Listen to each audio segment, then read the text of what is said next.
Here's something people don't usually realize.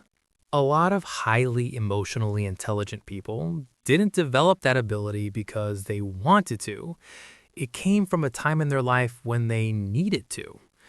When paying attention, reading subtle signals, and staying one step ahead wasn't a skill, it was how they stayed grounded, or even safe. Over time, their nervous system adapted to that environment. And in psychology, there's a name for that: traumatic intelligence. Traumatic intelligence isn't something you study, it's something your brain builds under pressure. When you grow up in environments that feel unpredictable, where emotions shift quickly or signals aren't always clear, your mind starts paying closer attention. You begin to notice patterns, small changes in tone, things people don't say directly. Over time, your brain gets better at reading all of it. From the outside, it can look like insight, like awareness, even like maturity. But underneath, it's often something else: adaptation. And once you start looking at it this way, certain patterns begin to stand out. Sign 1. You analyze people more than most. Have you ever noticed how you don't just see what people do, you start wondering why they do it? A small change in tone, a delayed response, something subtle that most people would move past, but your mind doesn't. It stays with it. What if that habit didn't come from curiosity, but from a time when understanding people actually mattered more than it seemed? Have you ever wondered why it feels less like overthinking and more like you're trying to catch something early before it turned into something else? Because at some point, understanding people wasn't optional. It was how you stayed one step ahead. Sign 2. You can't fully relax. For some people, relaxing isn't as simple as it sounds. Even when everything is quiet, their mind doesn't fully settle. There's a subtle alertness in the background, like something is still being monitored.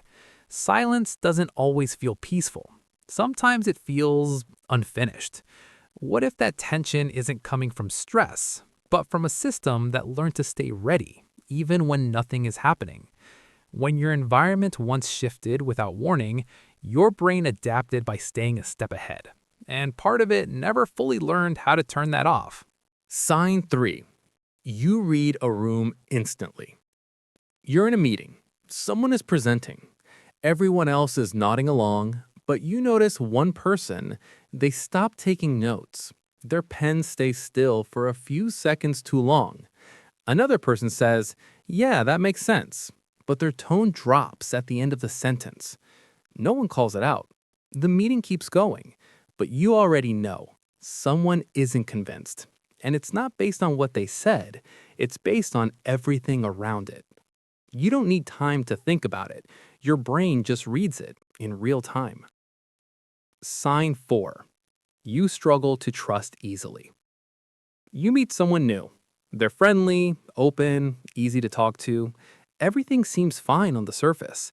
But instead of relaxing into it, part of you stays careful. You notice what they say, but you pay even more attention to what doesn't quite match. A compliment that feels slightly too quick, a story that sounds a bit too polished. You don't pull away, but you don't fully lean in either. Trust for you isn't given easily. It's something that builds slowly after things stay consistent. Because at some point, not every signal of safe actually was. Sign 5. You stay calm under pressure. Something goes wrong. A plan falls apart. People around you start reacting, fast, emotional, a little chaotic. But you don't. You slow down, you focus, you think clearly about what to do next. On the surface, it looks like composure, like you handle pressure well. But have you ever thought about why that calm shows up so quickly? Because for some people, stress isn't unfamiliar. Their system has been there before. So instead of shutting down, it switches into something else, something steady, because it had to. So when you put all of this together, the awareness, the sensitivity, the way you think ahead, it might look like intelligence. And in many ways, it is. But what if that's not the full story? What if these patterns didn't come from learning, but from adapting to something you didn't get to choose?